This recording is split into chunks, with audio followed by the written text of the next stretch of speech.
엄마, 저희가 그렇게까지 한 건 아니에요. 그렇게까지? 결혼식에도 부르지 않은 게 그 정도니? 그들은 말이 없었고 나는 손편지한 장만을 내밀었습니다. 이젠 내 앞에서 아무것도 기대하지 마라. 안녕하세요. 저는 전라북도 익산에 살고 있는 올해 71살 김정숙이라고 합니다. 남편이 세상을 떠난 지는 벌써 15년이 넘었고 그 후로는 아들 하나만 바라보며 살았습니다. 평생 식당일, 공장일 가리지 않고 악착같이 일해서 아들 공부시키고 결혼 자금까지 마련했지요. 사치 한 번 부려본 적 없고 제 옷 한 벌 제대로 사 입은 적도 없습니다. 그래도 아들이 잘 되는 게 제 인생의 가장 큰 기쁨이었고 그 아이만 행복하다면 저는 뭐든 괜찮다고 생각하며 살아왔습니다. 그런데요, 그 아이가 결혼을 했습니다. 저한테 알린 건 결혼식 며칠 전이었어요. 어머니, 이번 결혼은 조용히 하려고요. 부담 드리고 싶지 않아서요. 그 한마디에 저는 아무 말도 할 수 없었습니다. 처음엔 요즘 젊은 사람들은 다 그런가 보다 하며 스스로를 다독였습니다. 하지만 시간이 갈수록 그날의 상처가 가슴 속에 깊게 자리 잡기 시작했습니다. 결혼식이 있었던 날, 저는 집에서 혼자 김치찌개를 끓였습니다. TV를 켰지만 화면, 속 어떤 소리도 귀에 들어오지 않았습니다.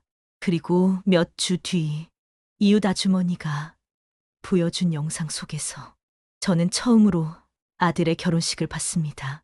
행복하게 웃는 얼굴들 사이에 저는 없었습니다. 그날 이후 저는 조금씩 마음을 정리하기 시작했습니다. 그리고 이제 제 손에 들린 이 한 장의 서류, 그것으로 마지막 선택을 하려 합니다. 제가 47살이 되던 해 남편이 사고로 갑자기 세상을 떠났습니다. 어찌나 덤덤히 가버렸는지 장례식장에선 눈물도 안 나오더군요.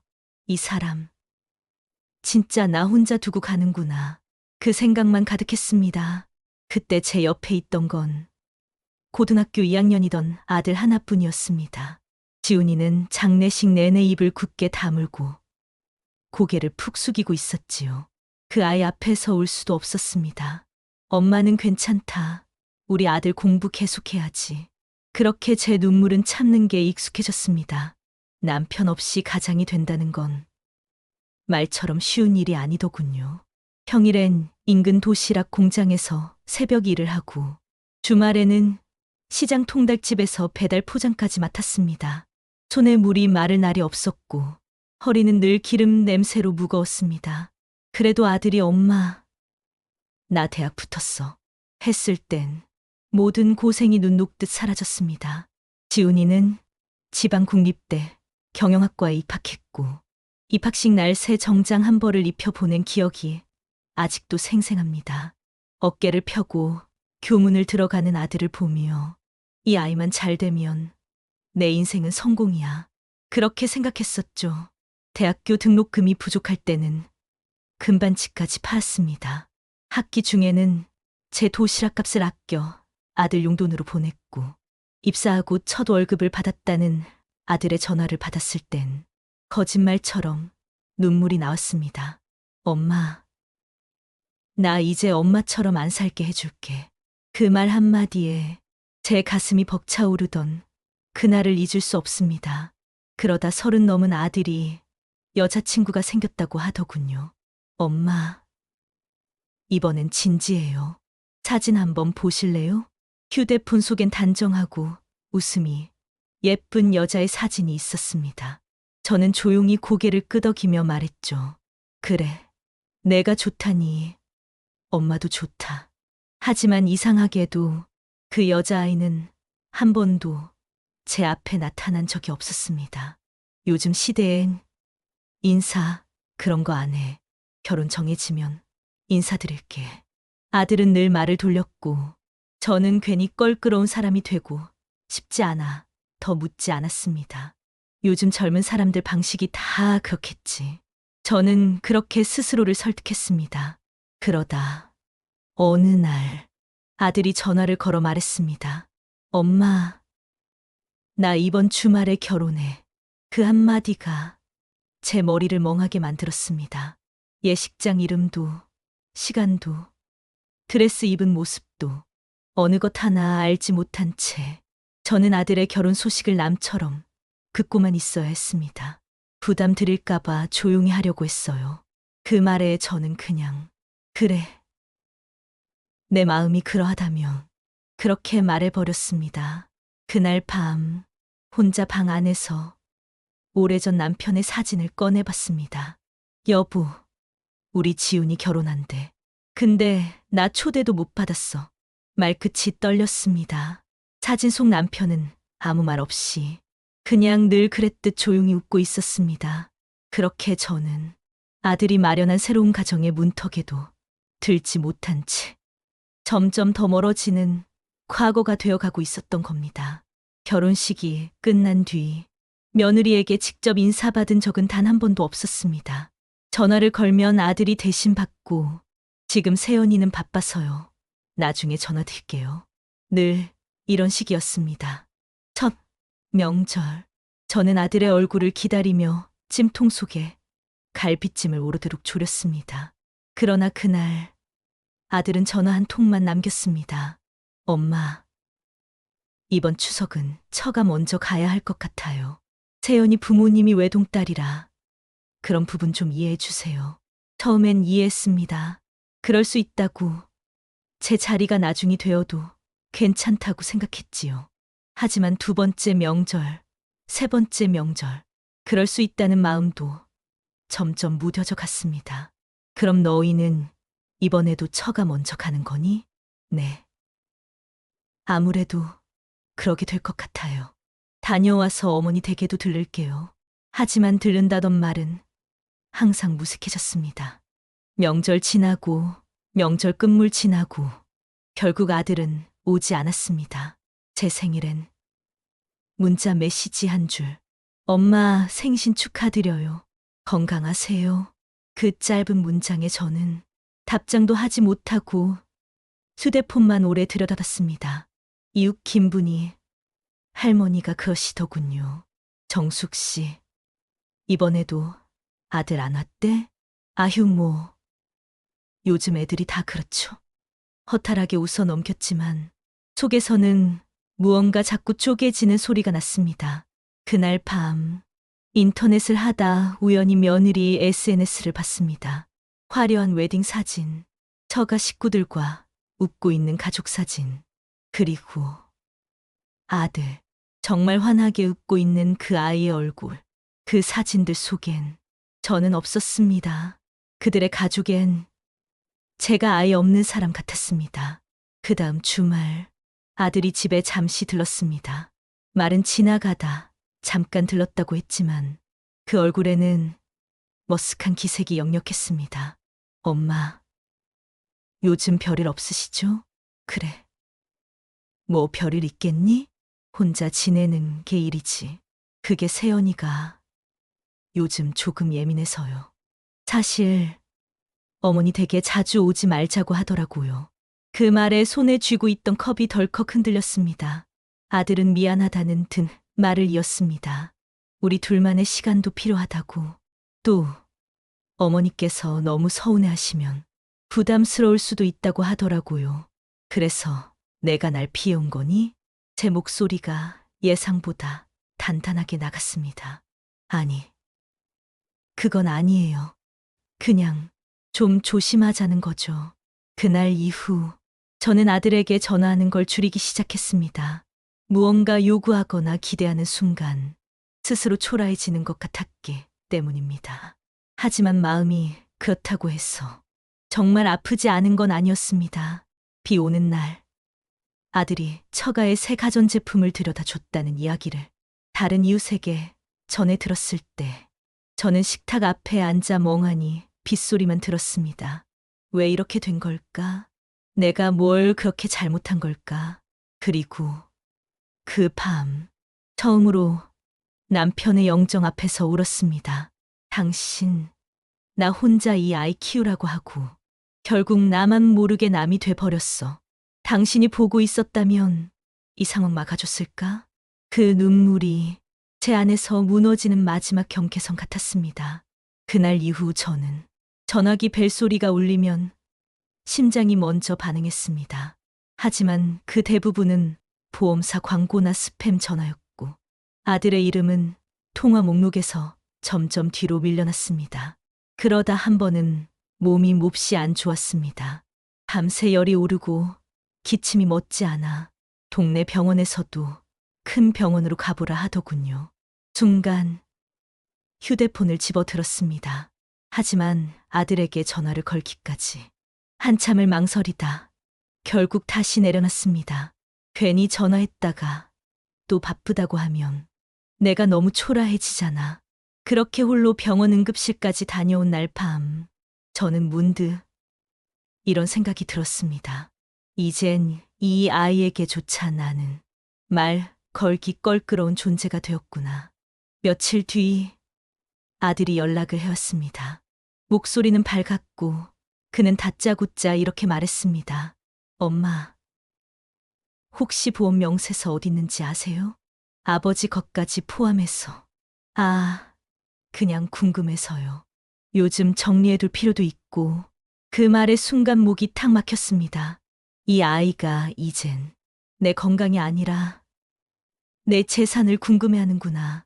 그건 내가 알아서 할게. 지금 어디니? 얼굴은 한번 보여줘야 하지 않겠니? 아, 이번 주는 일정이 좀 많아서 조만간 꼭 시간 낼게요. 조만간은 결국 오지 않았습니다. 한 번은 제가 먼저 용기를 내어 전화를 걸었습니다. 며느리가 받더군요. 아, 어머님 지훈이 지금 회의 중이에요.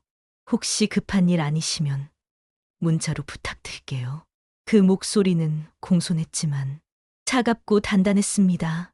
그날 이후 저는 며느리 번호를 휴대폰에 저장하지 않았습니다. 가끔 동네에서 마주친 이웃들이 묻습니다. 정숙 씨, 아들 얼굴은 요즘 자주 봐? 응. 바빠서 못 오긴 하지. 그래도 잘 지낸다더라. 늘 그렇게 대답하지만 그 말은 점점 제 입안에서 모래처럼 굳어졌습니다. 어느 날 김분이의 할머니가 제 손을 잡고 말했습니다. 정숙 씨, 너무 마음 쓰지 마. 요즘 그런 애들 많아. 부모 마음 모르는 건 죄도 아니야. 그 말에 저는 웃으며 고개를 끄덕였지만 속으론 이렇게 생각했습니다. 죄는 아니지만 상처는 되더라. 그날 밤 오래도록 열지 않았던 서랍장을 열었습니다. 안에는 남편 유품과 함께 보험 증서, 통장 사본, 그리고 예전에 적어둔 유언 초안이 들어 있었습니다. 나중에 내가 없어졌을 때 이 아이가 받을 걸 정리해둬야지. 그렇게 생각하며 썼던 유언장이 이제는 마음속을 불편하게 만들었습니다. 이대로 그냥 주면 이 아이는 끝까지 나를 남처럼 여길지도 몰라. 저는 서랍을 닫으며 결심했습니다. 이제는 내 마음도 내 가진 것들도 조금은 지켜야 할 때가 되었다고. 봄바람이 따뜻해지던 어느 날이었습니다. 그날따라 마당에 피묵년꽃이 유난히 눈에 들어왔습니다. 오랜만에 평온한 오후를 보내던 중 낯선 번호로 전화가 걸려왔습니다. 어머니. 저예요. 지훈이요. 한참 만에 듣는 아들의 목소리였습니다. 조금 조심스러운 말투. 어디선가 눈치를 살피는 느낌이 들었습니다. 시간 괜찮으시면 이번 주 주말에 한번 뵈러 갈게요. 요즘 생각이 좀 많아졌어요. 그 말에 저는 의외로 담담하게 대답했습니다. 그래. 밥이나 한 끼 먹고 가라. 주말 아들은 혼자 왔습니다. 며느리는 일이 생겼다고 했습니다. 식탁에 마주 앉은 아들은 예전보다 조금 수척해 보였습니다. 말없이 밥을 먹던 그가 문득 고개를 들고 말했습니다. 엄마, 요즘 어머니 혼자 계신 게 괜찮으세요? 괜찮다. 걱정 마라. 이 나이쯤 되면 혼자가 편하더라. 제 대답은 툭 던진 말 같았지만 사실은 속이 조용히 흔들리고 있었습니다. 아들은 한숨을 쉬며 말했습니다. 사실은 최근에 세연이랑 이런저런 얘기를 많이 했어요. 어머니한테 너무 무심했던 것 같다고. 순간 저는 그 말이 진심인지 아니면 누군가 시킨 말인지 구별할 수 없었습니다. 하지만 저는 웃으며 말했습니다. 지금이라도 그런 생각 드는 거면 됐다. 늦은 건 없다. 식사가 끝난 뒤 아들은 주섬주섬 봉투 하나를 꺼냈습니다. 엄마, 혹시 유언장 같은 거 쓰셨다고 지인이 그러던데 혹시 그런 생각하지 마세요. 아직 건강하시고 그런 말 꺼내지 마세요.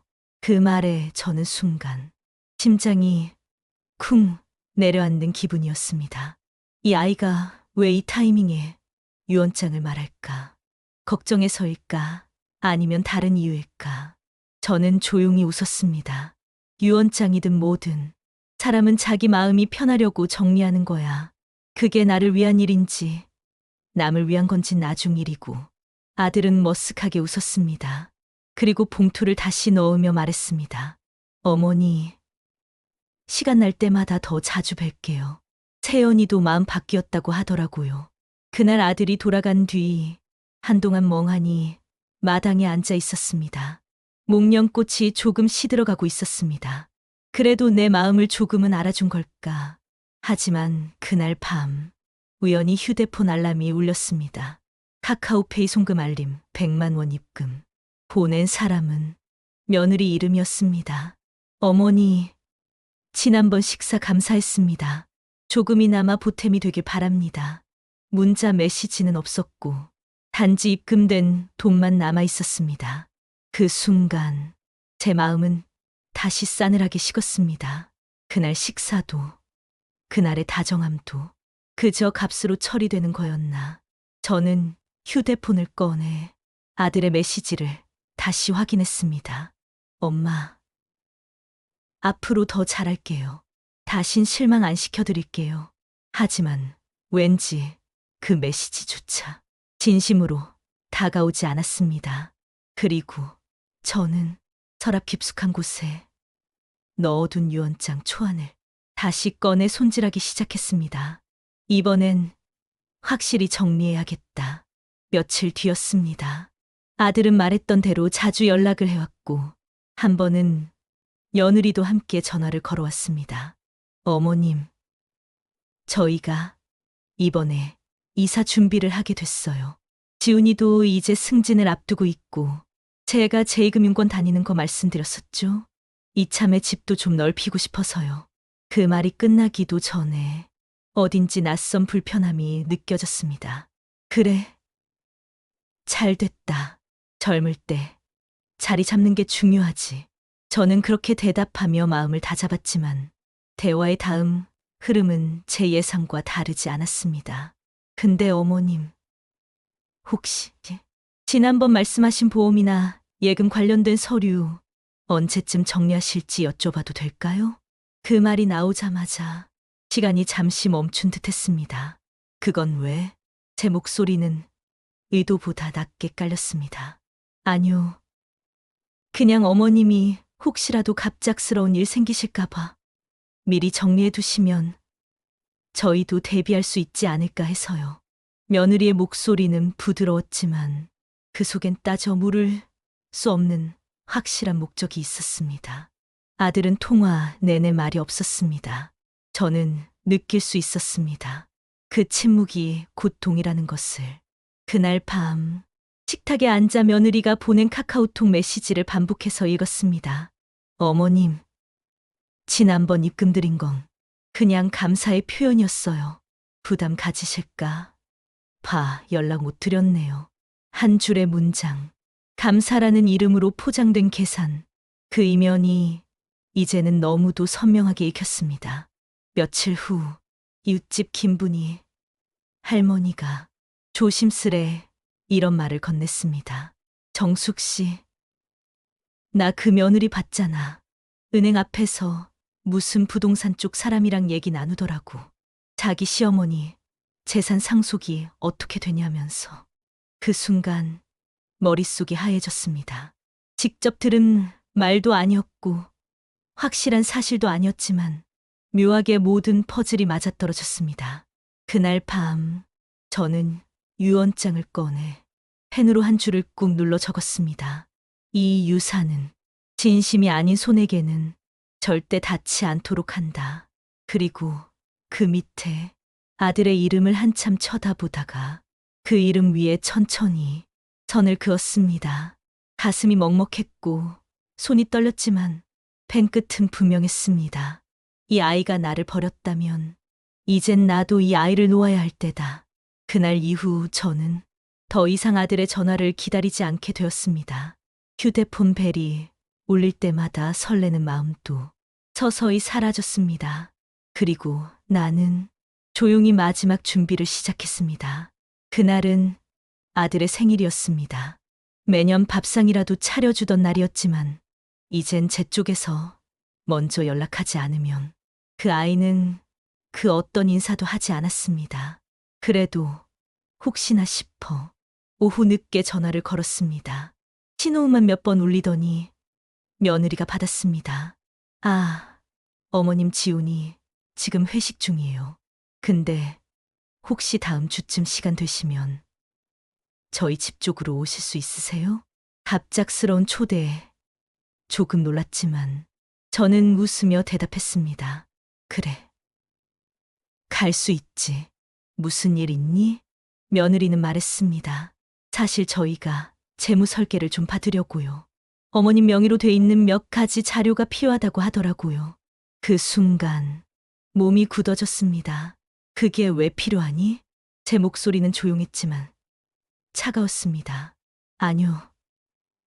그냥 정리 차원이에요. 어머님도 연세 있으시니까 저희가 미리 대비하는 게 좋을 것 같아서요. 연세 있으시니까 그 말이 가슴을 파고들었습니다. 이 아이들에겐 나는 이제 언제 어떤 일이 생겨도 이상하지 않은 사람이 되어 있었던 겁니다. 며느리의 그 말 이후 저는 단 한순간도 마음이 편해진 적이 없었습니다. 며칠 후 아들이 집으로 왔습니다. 평소보다 말이 많고 웃음도 잦았습니다. 엄마, 요즘 너무 조용하시길래 걱정돼서요. 그 말에 저는 식탁에 앉아있던 채로 말했습니다. 내가 뭘 걱정하니? 내가 없어질까봐? 아니면 그 전에 문서 정리를 못 해줄까봐? 아들은 당황하며 말했습니다. 엄마, 그게 무슨 말이에요? 제가 언제 그런 식으로. 너무 걱정 마라. 내가 죽어도 내가 정리할 건 없을 거니까. 제 말에 아들은 말문이 막힌 듯 아무 말도 하지 못했습니다. 저는 부엌으로 가 그 아이가 좋아하던 반찬 하나를 꺼내 식탁에 올렸습니다. 이건 너 어릴 때 제일 좋아하던 거다. 기억나니? 아들은 고개를 끄덕였습니다. 그땐 내가 엄마 눈치 안 보고 웃던 시절이었지. 지금은 웃음도 계산하니? 그 말에 아들은 고개를 떨궜습니다. 순간 저는 그 아이의 눈빛에서 진심도 미안함도 찾을 수 없었습니다. 그저 위험 관리를 못한 것 같은 초조한 기색만이 스쳤습니다. 그날 밤 저는 평소보다 일찍 불을 끄고 누웠습니다. 하지만 눈을 감아도 잠이 오지 않았습니다. 남편이 떠났던 그날 밤처럼 그리움과 공허가 뒤섞여 가슴 속을 휘젓고 있었습니다. 나도 누군가의 전부였던 시절이 있었는데 지금은 그 누구에게도 필요 없는 사람인가. 그렇게 밤을 꼬박 새우고 이튿날 저는 동네 법무사 사무실을 찾아갔습니다. 유언장을 정식으로 작성하고 싶습니다. 조건부로요. 제 뜻대로 명확히 남기고 싶습니다. 사무실 직원이 놀란 눈으로 저를 바라봤습니다. 하지만 제 눈엔 한치의 흔들림도 없었습니다. 며칠 뒤 저는 아들과 며느리를 집으로 불렀습니다. 얘기 좀 하자. 할 말이 있다.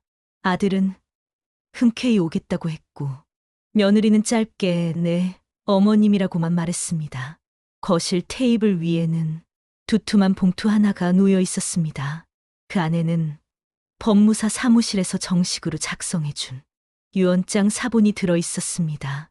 아들과 며느리가 도착하자 저는 차 한 잔을 내주고 말없이 그 봉투를 건넸습니다. 이게 뭔지 한번 열어보렴. 아들이 봉투를 열고 첫 장을 펼쳤을 때 그의 얼굴이 굳어졌습니다. 며느리는 고개를 갸웃거리며 물었습니다.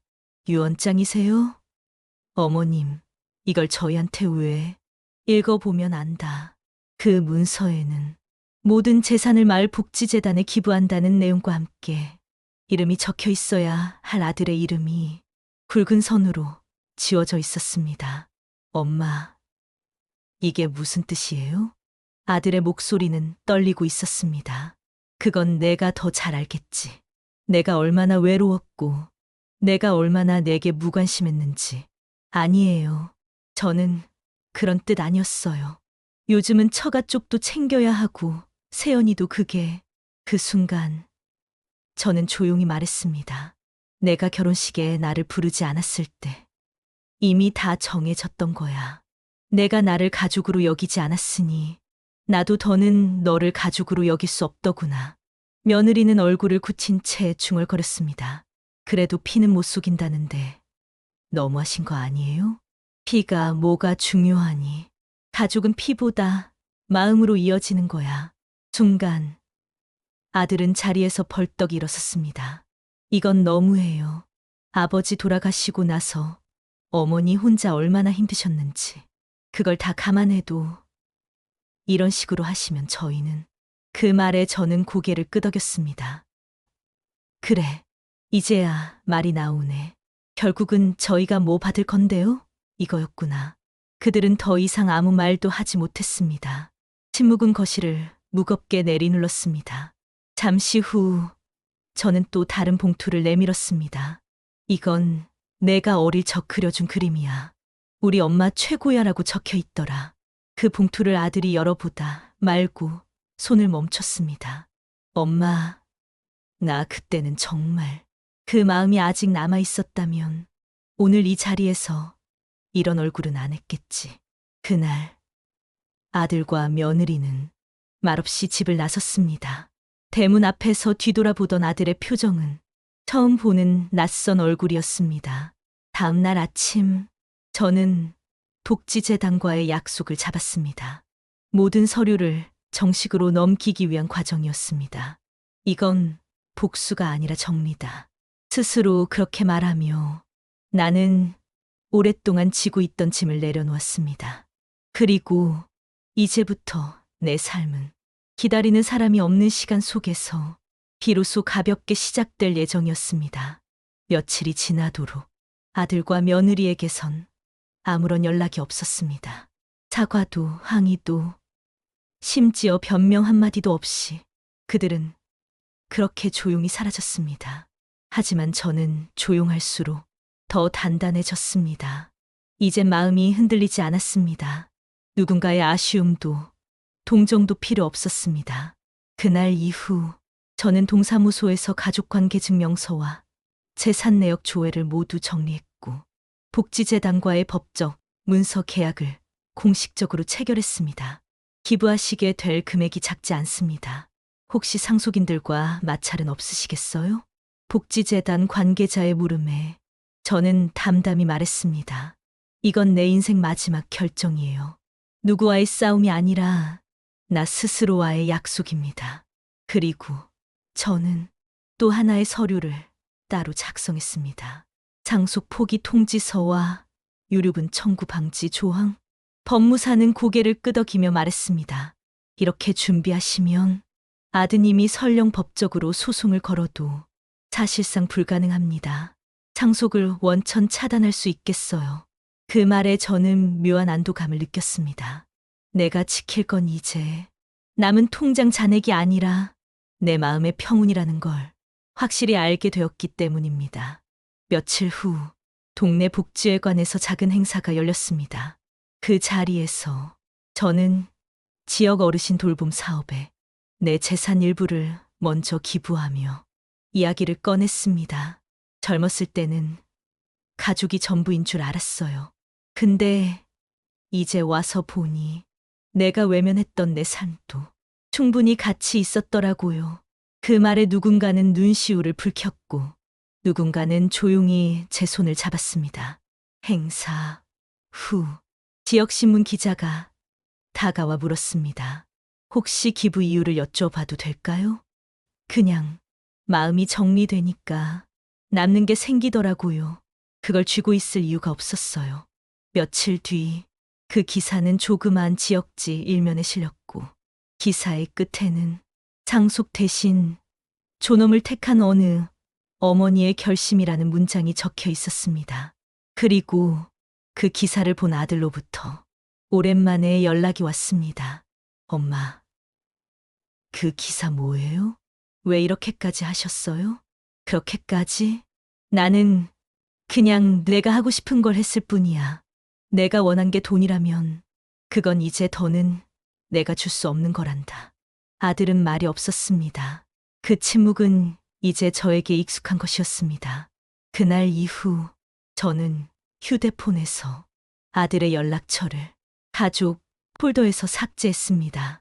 그리고 다음 날 법무사를 통해 남겨진 통장 하나를 새로 분산 계좌로 이관하면서 마지막 남은 작업을 마무리했습니다. 이제야 진짜 끝이다. 그날 이후 아들은 몇 차례 더 연락을 해왔습니다. 전화도 문자도 심지어 며느리를 통해 지인들까지 동원해 저와의 만남을 시도했습니다. 하지만 저는 닿지 않았습니다. 이제는 듣고 싶지 않았습니다. 그들이 무슨 말을 꺼낼지 너무도 잘 알고 있었기 때문입니다. 그러던 어느 날 아들은 예고 없이 집으로 찾아왔습니다. 문 앞에서 그는 눈에 띄게 말라 있었습니다. 엄마, 제발 말 좀 들어주세요. 제가 잘못했어요. 근데 이렇게까지 하시면 안 되잖아요. 저는 현관문을 열고도 그저 말없이 바라만 봤습니다. 우린 가족이잖아요. 피도 섞였고 아버지 돌아가시고 나서 우리밖에 없잖아요. 그 말에 저는 조용히 대답했습니다. 가족이면 왜 그렇게 날 쉽게 지웠니? 결혼식, 손주의 첫 생일, 그 어떤 날에도 난 거기 없었어. 아들은 변명조차 하지 못했습니다. 그 순간 뒤따라온 며느리가 말을 보탰습니다. 어머님, 저희도 이제 많이 후회하고 있어요. 주변에서 기사를 보고 다들 놀라고 있고 솔직히 체면이 말이 아니에요. 그 말에 저는 그토록 참아왔던 한숨을 길게 내쉬었습니다. 결국 체면이구나. 체면 때문에 온 거였구나. 그녀는 입을 다물었습니다. 저는 조용히 서랍에서 작은 봉투 하나를 꺼내 아들 앞에 내밀었습니다. 이건 내가 태어나던 날 내 아버지가 쓴 손편지야. 우리 아이는 부모 마음 헤아릴 줄 아는 사람으로 자라길. 그 말, 너 기억하니? 아들은 봉투를 열지도 못한 채 손을 떨며 고개를 떨궜습니다. 저는 차분히 말했습니다. 나는 그 편지 한 장이 어쩌면 유산보다 더 중요한 거라고 생각해. 근데 너는 그걸 버렸더라. 잠시의 침묵 끝에 저는 그들을 향해 마지막 말을 꺼냈습니다. 이제 내 앞에선 아무것도 기대하지 말아라. 이 집도, 이 이름도 더는 내 것 아니니까. 그들은 더 이상 말이 없었습니다. 그저 고개를 숙인 채 한참을 서 있다가 돌아섰습니다. 그날 이후 그 어떤 연락도 없었습니다. 저는 그제야 마음 깊은 곳에 남아있던 엷은 기대마저 조용히 털어냈습니다. 그리고 얼마 후 복지재단으로부터 연락이 왔습니다. 어머님께서 지정하신 기부금으로 노인 돌봄 쉼터 설립을 추진 중입니다. 이름은 정숙 어르신의 작은 집으로 하려고 합니다. 괜찮으신가요? 저는 한참을 말없이 앉아 있다가 작게 웃으며 대답했습니다. 네, 그 이름 좋네요. 이제 나는 누군가의 기억 속에서 기다리는 사람이 아닌 누군가에게 도움이 되는 사람으로 남게 되었습니다. 그것이면 충분했습니다. 그리고 나는 작은 찻잔을 들고 햇살 가득한 마루에 앉아 그 어느 때보다 조용하고 따뜻한 오후를 비로소 내 마음으로 맞이했습니다. 요즘 저는 아침에 눈을 뜨면 먼저 창문을 활짝 엽니다. 예전엔 휴대폰을 먼저 확인하며 아들의 메시지가 와 있진 않은지 그 작은 화면만 들여다보곤 했습니다. 하지만 이젠 햇살이 들어오는 창을 먼저 열고 오늘 어떤 바람이 불어올지부터 느낍니다. 내 삶이 조용히 다시 시작되었다는 것을 이 작은 변화 속에서 깨닫습니다. 이따금 동네 아이들이 복지회관 앞에서 뛰노는 모습을 보면 웃음이 나고 가끔은 쉼터 이름 앞에서 걸음을 멈추고 쳐다보는 이들도 있습니다. 정수 어르신의 작은 집. 그 이름 속엔 외로웠지만 존엄을 지키려 했던 한 사람의 의지가 담겨 있습니다. 물론 가끔은 아들이 떠오를 때도 있습니다. 그 아이가 어릴 적 웃으며 제 무릎에 기대 잠들던 얼굴, 그 작은 손으로 제 손을 꼭 잡던 기억은 지우고 싶어도 지워지지 않지요. 하지만 이제는 그 기억에 머무르지 않습니다. 이젠 누구의 엄마로서가 아니라 정숙이라는 이름을 가진 저 자신의 삶을 살아가기로 했으니까요. 이제 매주 목요일엔 쉼터에서 지역 어르신들과 책을 읽고 금요일엔 동네 시장에서 장을 봐서 작은 반찬 나눔 봉사를 합니다. 누군가는 묻습니다. 왜 그러세요, 어르신? 가족도 없으신데 뭐하러? 저는 그럴 때 조용히 미소 지으며 말합니다. 그게 살아있다는 느낌이거든요. 나는 지금 누구의 눈치도 보지 않고 누구에게도 기대지 않는 삶을 살고 있습니다.